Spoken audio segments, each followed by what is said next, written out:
Chapter 6 of The Cat of Bubastes, A Tale of Ancient Egypt.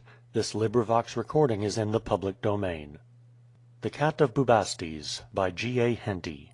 Chapter 6. Fowling and Fishing.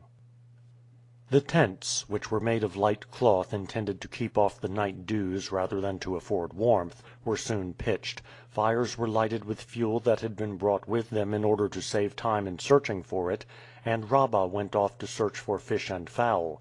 He returned in half an hour with a peasant carrying 4 ducks and several fine fish. "We shall do now," he said. "With these and the stag our larder is complete. Everything but meat we have brought with us." Chebron, although he had kept on bravely, was fatigued with his walk and was glad to throw himself down on the sand and enjoy the prospect, which to him was a new one, for he had never before seen so wide an expanse of water. When on the top of the hill he had made out a faint dark line in the distance, and this Rabah told him was the bank of sand that separated the lake from the Great Sea. Now from his present position this was invisible, and nothing but a wide expanse of water stretching away until it seemed to touch the sky met his view. Here and there it was dotted with dark patches which were, Rabah told him, clumps of waterfowl, and in the shallow water near the margin, which was but a quarter of a mile away, he could see vast numbers of wading birds, white cranes, and white and black ibises, while numbers of other waterfowl, looking like black specks, moved about briskly among them. Sometimes with loud cries a number would rise on the wing, and either make off in a straight line across the water or circle round and settle again when they found that their alarm was groundless. "It is lovely, is it not?" he exclaimed to Amuba, who was standing beside him leaning on his bow and looking over the water. Amuba did not reply immediately, and Chebron looking up saw that there were tears on his cheeks. "What is it, Amuba?" he asked anxiously. "It is nothing, Chebron, but the sight of this wide water takes my thoughts homeward. Our city stood on a sea like this, not so large as they say is this great sea we are looking at, but far too large for the eye to see across, and it was just such a view as this that I looked upon daily from the walls of our palace, save that the shores were higher." "Maybe you will see it again some day, Amuba," Chebron said gently. Amuba shook his head. "I fear the chances are small indeed, Chebron. Jethro and I have talked it over hundreds of times, and on our route hither we had determined that if we fell into the hands of harsh masters we would at all hazards try some day to make our escape, but the journey is long and would lie through countries subject to Egypt. The people of the land to be passed over speak languages strange to us, and it would be well nigh impossible to make the journey in safety. Still we would have tried it. As it is, we are well contented with our lot, and should be mad indeed to forsake it on the slender chances of finding our way back to the land of the Rebu, where, indeed, even if we reached it, I might not be well received, for who knows what king may now be reigning there."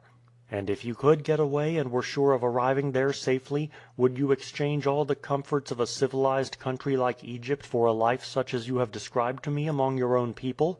"There can be no doubt, Chebron, that your life here is far more luxurious, and that you are far more civilized than the Rebu. By the side of your palaces our houses are but huts. We are ignorant even of reading and writing.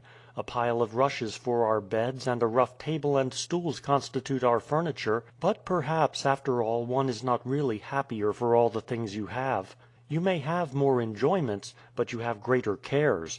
I suppose every man loves his own country best, but I do not think that we can love ours as much as you do. In the first place, we have been settled there but a few generations, large numbers of our people constantly moving west, either by themselves or joining with one of the peoples who push past us from the Far East. Beside, wherever we went we should take our country with us, build houses like those we left behind, live by the chase or fishing in one place as another, while the Egyptians could nowhere find a country like Egypt. I suppose it is the people more than the country, the familiar language, and the familiar faces and ways. I grant freely that the Egyptians are a far greater people than we, more powerful, more learned, the masters of many arts, the owners of many comforts and luxuries, and yet one longs sometimes for one's free life among the Rebu. One thing is, Amuba, you were a prince there and you are not here. Had you been but a common man, born to labor, to toil, or to fight at the bidding of your king, you might perhaps find that the life even of an Egyptian peasant is easier and more pleasant than yours was." "That may be," Amuba said thoughtfully, "and yet I think that the very poorest among us was far freer and more independent than the richest of your Egyptian peasants. He did not grovel on the ground when the king passed along. It was open to him if he was braver than his fellows to rise in rank. He could fish, or hunt, or till the ground, or fashion arms as he chose. His life was not tied down by usage or custom. He was a man, a poor one perhaps, a half savage one if you will, but he was a man, while your Egyptian peasants, free as they may be in name, are the very slaves of law and custom.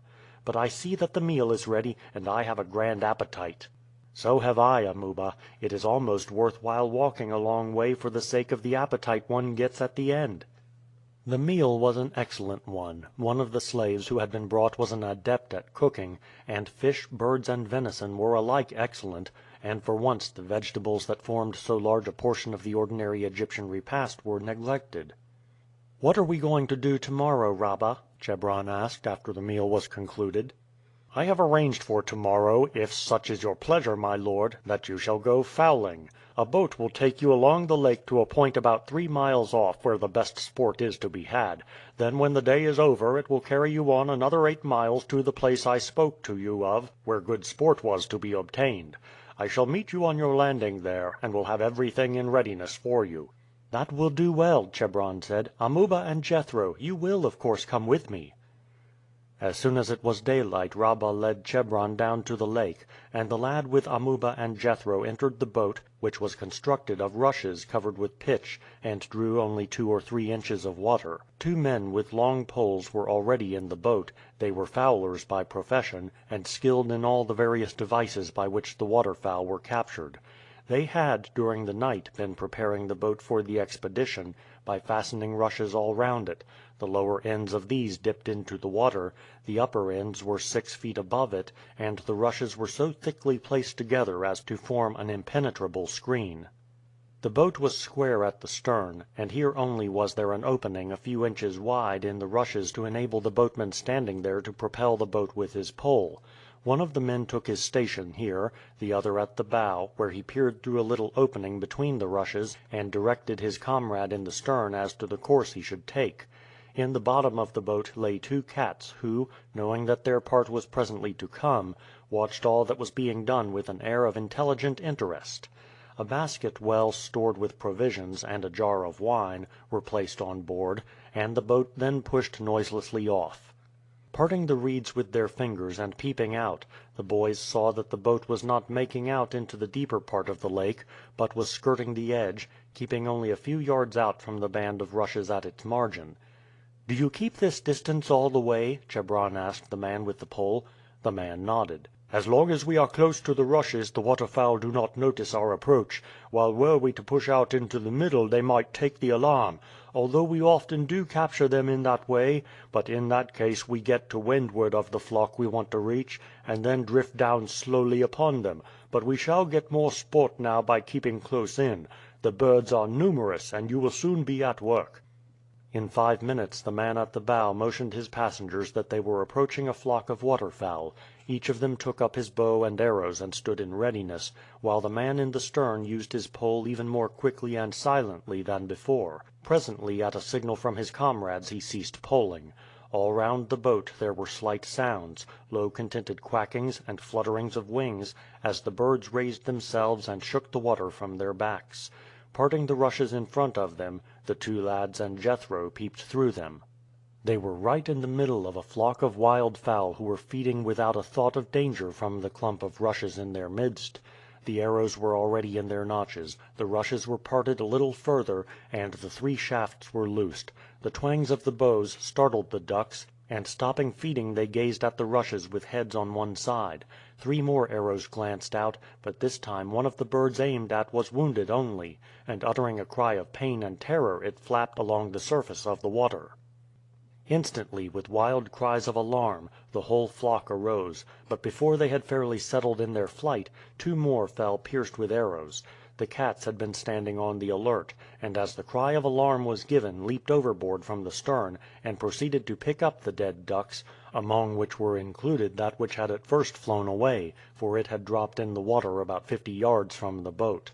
A dozen times the same scene was repeated until some 80 ducks and geese lay in the bottom of the boat. By this time the party had had enough of sport, and had indeed lost the greater part of their arrows, as all which failed to strike the bird aimed at went far down into the deep mud at the bottom and could not be recovered. "Now let the men show us their skill with their throwing sticks," Chebron said. "You will see they will do better with them than we with our arrows." The men at once turned the boat's head toward a patch of rushes growing from the shallow water 100 yards out in the lake. Numbers of ducks and geese were feeding round it, and the whole rushes were in movement from those swimming and feeding among them, for the plants were just at that time in seed. The birds were too much occupied to mark the approach of this fresh clump of rushes. The men had removed the screen from the side of the boat furthest from the birds, and now stood in readiness, each holding half a dozen sticks about 2 feet long, made of curved and crooked wood. When close to the birds the boat was swung round, and at once with deafening cries the birds rose, but as they did so the men with great rapidity hurled their sticks one after another among them, the last being directed at the birds which, feeding among the rushes, were not able to rise as rapidly as their companions. The lads were astonished at the effect produced by these simple missiles. So closely packed were the birds that each stick, after striking one, whirled and twisted among the others, one missile frequently bringing down 3 or 4 birds. The cats were in an instant at work. The flapping and noise was prodigious, for although many of the birds were killed outright, others struck in the wing or leg were but slightly injured.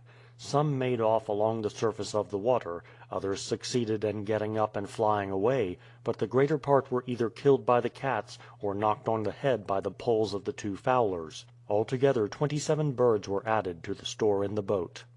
"That puts our arrows to shame altogether, Amuba," Chebron said. "I have always heard that the fowlers on these lakes were very skilled with these throwing sticks of theirs, but I could not have believed it possible that 2 men should in so short a space have effected such a slaughter. But then I had no idea of the enormous quantities of birds on these lakes."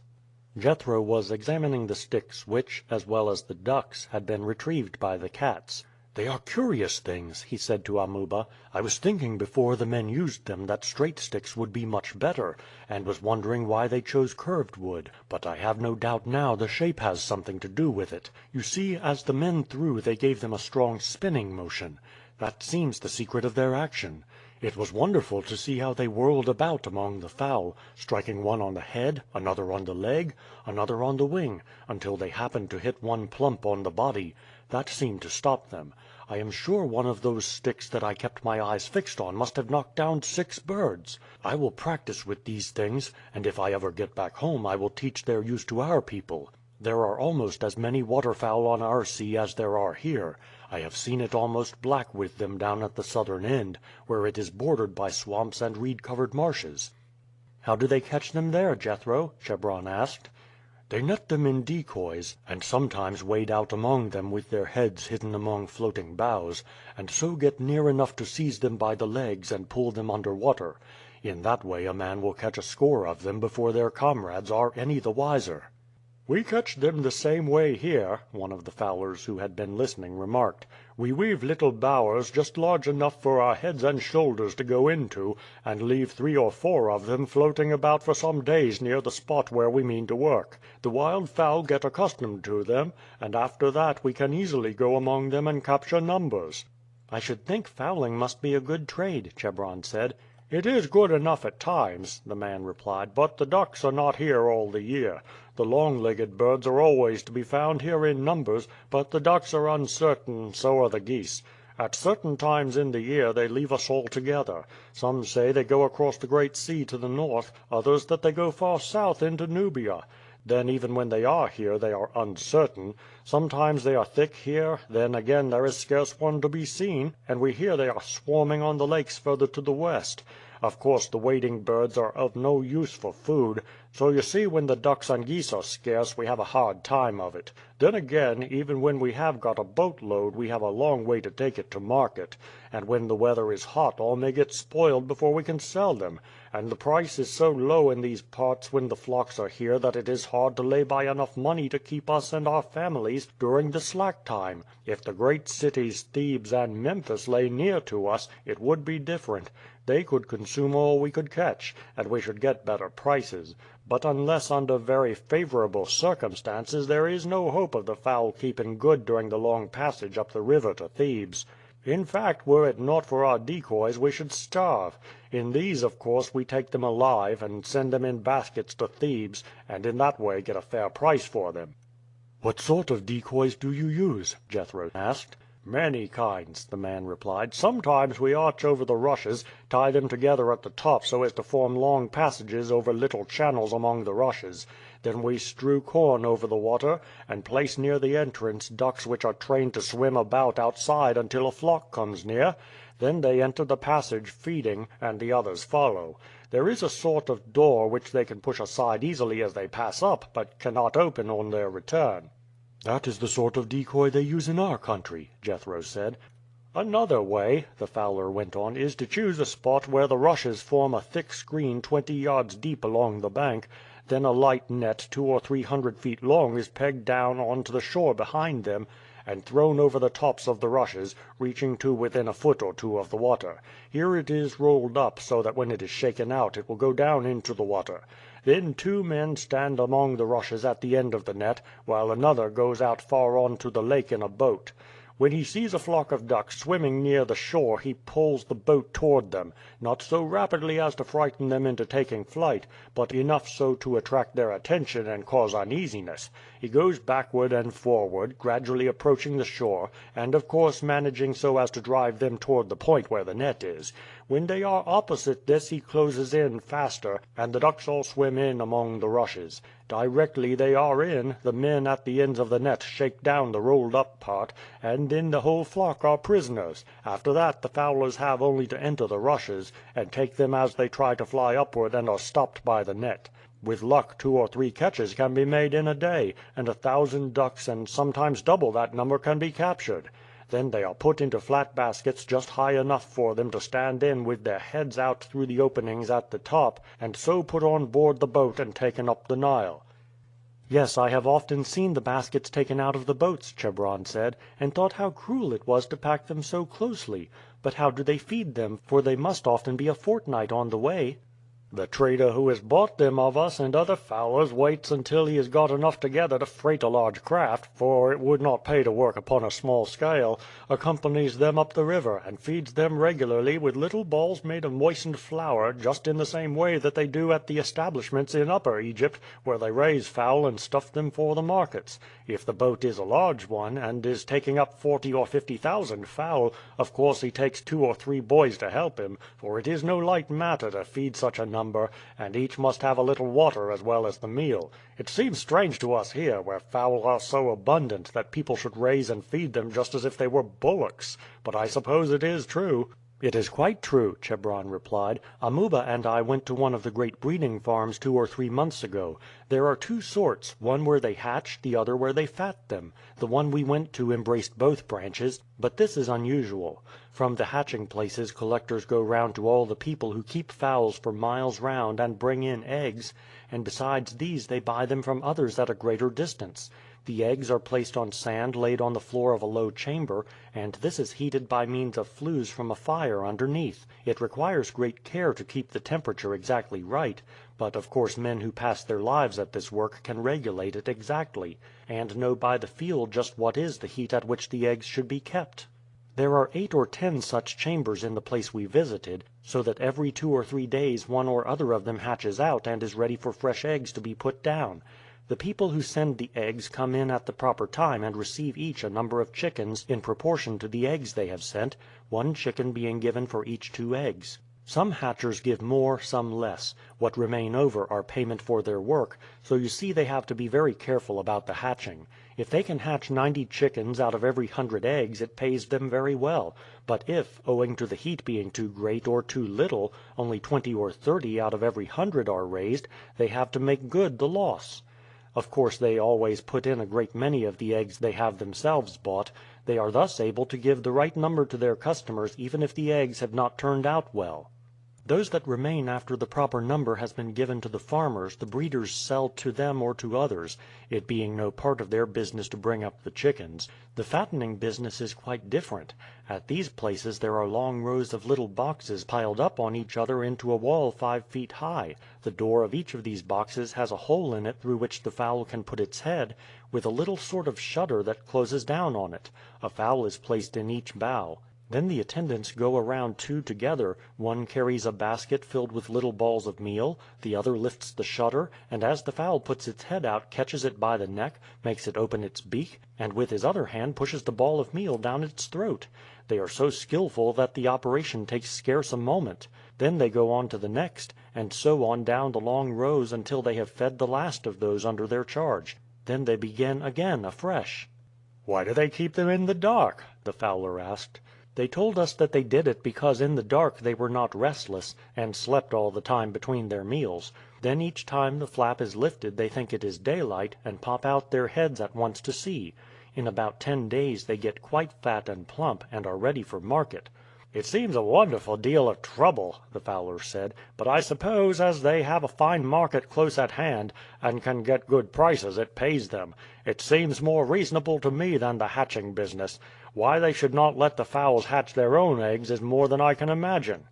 "Fowls will lay a vastly greater number of eggs than they will hatch," Chebron said. "A well-fed fowl should lay 250 eggs in the year, and left to herself she will not hatch more than 2 broods of 15 eggs in each.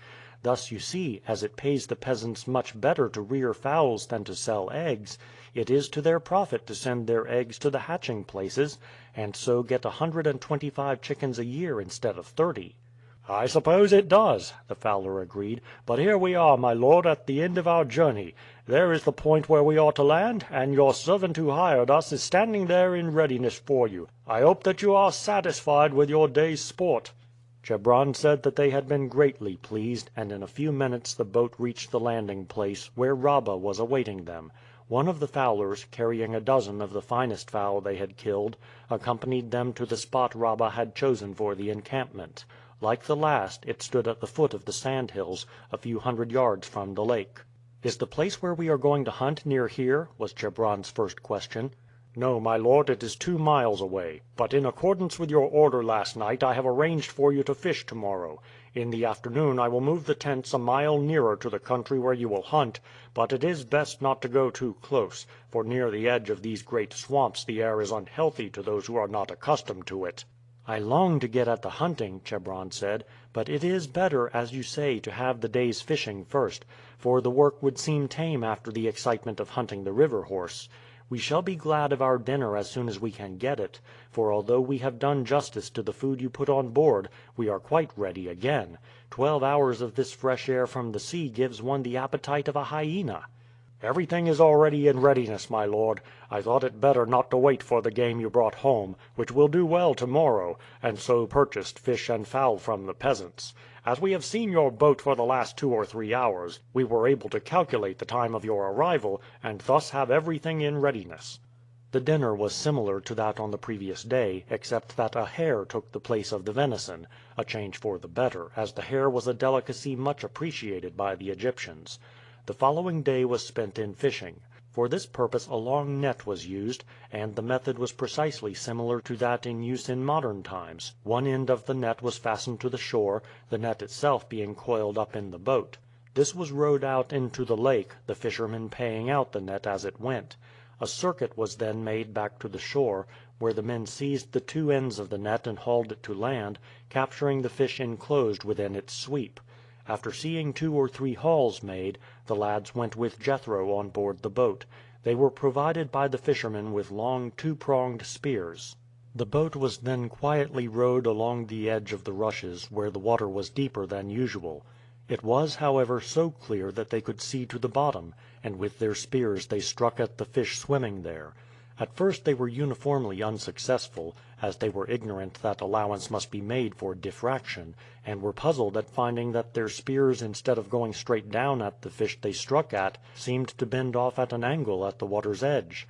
The fishermen, however, explained to them that an allowance must be made for this, the allowance being all the greater the distance the fish was from the boat, and that it was only when it lay precisely under them that they could strike directly at it. But even after being instructed in the matter they succeeded but poorly, and presently laid down their spears and contented themselves with watching their boatmen, who rarely failed in striking and bringing up the prey they aimed at.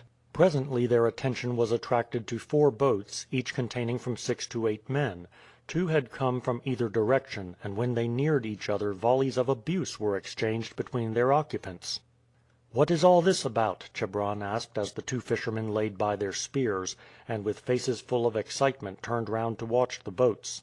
"The boats come from 2 villages, my lord, between which at present there is a feud arising out of some fishing nets that were carried away. They sent a regular challenge to each other a few days since, as is the custom here, and their champions are going to fight it out. You see the number of men on one side are equal to those on the other, and the boats are about the same size." Amuba and Jethro looked on with great interest, for they had seen painted on the walls representations of these fights between boatmen, which were of common occurrence, the Egyptians being a very combative race, and fierce feuds being often carried on for a long time between neighboring villages. The men were armed with poles, some 10 feet in length, and about an inch and a half in diameter, their favorite weapons on occasions of this kind. The boats had now come in close contact, and a furious battle at once commenced, the clattering of the sticks, the heavy thuds of the blows, and the shouts of the combatants creating a clamor that caused all the waterfowl within a circle of half a mile to fly screaming away across the lake. The men all used their heavy weapons with considerable ability, the greater part of the blows being warded off. Many, however, took effect, some of the combatants being knocked into the water, others fell prostrate in their boats, while some dropped their long staves after a disabling blow on the arm. "It is marvelous that they do not all kill each other," Jethro said. "Surely this shaving of the head, Amuba, which has always struck us as being very peculiar, has its uses, for it must tend to thicken the skull, for surely the heads of no other men could have borne such blows without being crushed like water jars." That there was certainly some ground for Jethro's supposition is proved by the fact that Herodotus, long afterward writing of the desperate conflicts between the villagers of Egypt, asserted that their skulls were thicker than those of any other people. Most of the men who fell into the water scrambled back into the boats and renewed the fight, but some sank immediately and were seen no more. At last, when fully half the men on each side had been put hors de combat, 4 or 5 having been killed or drowned, the boats separated, no advantage resting with either party, and still shouting defiance and jeers at each other, the men poled in the direction of their respective villages. "Are such desperate fights as these common?" Chebron asked the fishermen. "Yes, there are often quarrels," one of them replied, quietly resuming his fishing as if nothing out of the ordinary way had taken place. "If they are waterside villages their champions fight in boats, as you have seen. If not, equal parties meet at a spot halfway between the villages and decide it on foot. Sometimes they fight with short sticks, the hand being protected by a basket hilt, while on the left arm a piece of wood, extending from the elbow to the tips of the fingers, is fastened on by straps serving as a shield. But more usually they fight with the long pole, which we call the neboot." "It is a fine weapon," Jethro said, "and they guard their heads with it admirably, sliding their hands far apart. If I were back again, Amuba, I should like to organize a regiment of men armed with those weapons. It would need that the part used as a guard should be covered with light iron to prevent a sword or axe from cutting through it, but with that addition they would make splendid weapons, and footmen armed with sword and shield would find it hard indeed to repel an assault by them." "The drawback would be," Amuba observed, "that each man would require so much room to wield his weapon that they must stand far apart, and each would be opposed to 3 or 4 swordsmen in the enemy's line." "That is true, Amuba, and you have certainly hit upon the weak point in the use of such a weapon; but for single combat, or the fighting of broken ranks, they would be grand. When we get back to Thebes, if I can find any peasant who can instruct me in the use of these neboots, I will certainly learn it." "You ought to make a fine player," one of the fishermen said, looking at Jethro's powerful figure. "I should not like a crack on the head from a neboot in your hands. But the sun is getting low, and we had best be moving to the point where you are to disembark." "We have had another capital day, Rabah," Chebron said when they reached their new encampment. "I hope that the rest will turn out as successful." "I think that I can promise you that they will, my lord. I have been making inquiries among the villagers, and find that the swamp in the river bed abounds with hippopotami." "How do you hunt them, on foot?" "No, my lord. There is enough water in the river bed for the flat boats made of bundles of rushes to pass up, while in many places are deep pools in which the animals lie during the heat of the day." "Are they ferocious animals?" Amuba asked. "I have never yet seen one, for though they say that they are common in the upper Nile, as well as found in swamps like this at its mouth, there are none anywhere in the neighborhood of Thebes. I suppose that there is too much traffic for them, and that they are afraid of showing themselves in such water." "There would be no food for them," Rabah said. "They are found only in swamps like this, or in places on the upper Nile where the river is shallow and bordered with aquatic plants, on whose roots they principally live. They are timid creatures and are found only in little frequented places. When struck they generally try to make their escape, for although occasionally they will rush with their enormous mouth open at a boat, tear it in pieces, and kill the hunter, this very seldom happens. As a rule they try only to fly." "They must be cowardly beasts," Jethro said scornfully. "I would rather hunt an animal, be it ever so small, that will make a fight for its life. However, we shall see." Upon the following morning they started for the scene of action. An exclamation of surprise broke from them simultaneously when, on ascending a sand hill, they saw before them a plain a mile wide extending at their feet. It was covered with rushes and other aquatic plants, and extended south as far as the eye could see. "For 1 month in the year," Rabah said, "this is a river. For 11 it is little more than a swamp, though the shallower boats can make their way up it many miles. But a little water always finds its way down, either from the Nile itself or from the canals. It is one of the few places of northern Egypt where the river horse is still found, and none are allowed to hunt them unless they are of sufficient rank to obtain the permission of the governor of the province. The steward wrote for and obtained this as soon as he knew by letter from your father that you were accompanying him and would desire to have some sport." "Are there crocodiles there?" Amuba asked.